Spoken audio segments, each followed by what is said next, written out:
Nous attendons que cette convocation soit une formalité, mais nous avons peur. Nous avons sérieusement peur parce que cette convocation arrive malheureusement au moment où nous attendions à ramener Saïd Larifou ici, où tout est organisé, tout est fait, tout est préparé pour que Saïd Larifou retrouve la Réunion, sa famille, son travail, ses amis, et qu'il retrouve simplement sa liberté, ses droits. Eh bien, on est devant une épreuve supplémentaire où il y a une inconnue parce que, comme vous le savez, les vacances, ce n'est pas simplement en France, il y en a aussi aux Comores et un certain nombre de juges, un certain nombre de magistrats pourraient se trouver en vacances. Donc, on ne sait pas quelle est la forme que prendrait cette procédure. Nous sommes inquiets puisque nous ne pouvons pas, dimanche, ramener Saïd Larifou à La Réunion. Cette convocation n'est pas motivée, malheureusement, on peut le déplorer, mais elle n'est pas motivée. Elle est telle qu'on demande à Saïd de se présenter pour affaire le concernant. Mais rassurez-vous, nous avons pris des dispositions, nous aussi de notre côté. Saïd ne sera pas seul.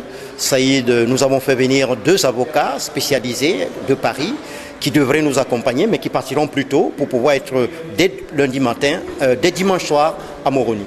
Mais écoutez, dans le contexte actuel, il vaut mieux que Saïd ne soit pas seul. Et donc notre présence est plus que sollicitée. Et notre déplacement s'impose encore davantage aujourd'hui que hier. Donc nous allons être un soutien, mais aussi les témoins affirmés de la situation que nous déplorons.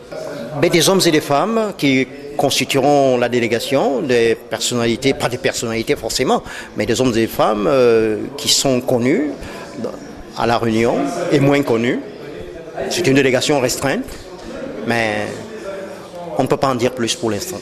Nous avons agi, nous avons des soutiens de plus en plus nombreux, très importants, parce que je signale que la communauté internationale enfin bouge maintenant, l'Union africaine s'est réveillée, les autorités françaises surtout, que nous avons l'appui de 150 barreaux, ce n'est pas rien. Derrière notre comité aujourd'hui, et des personnalités du monde politique, des autorités, des personnalités dans l'enseignement, dans la politique, dans l'économie. Des soutiens viennent de partout, de plus en plus marqués et de plus en plus importants.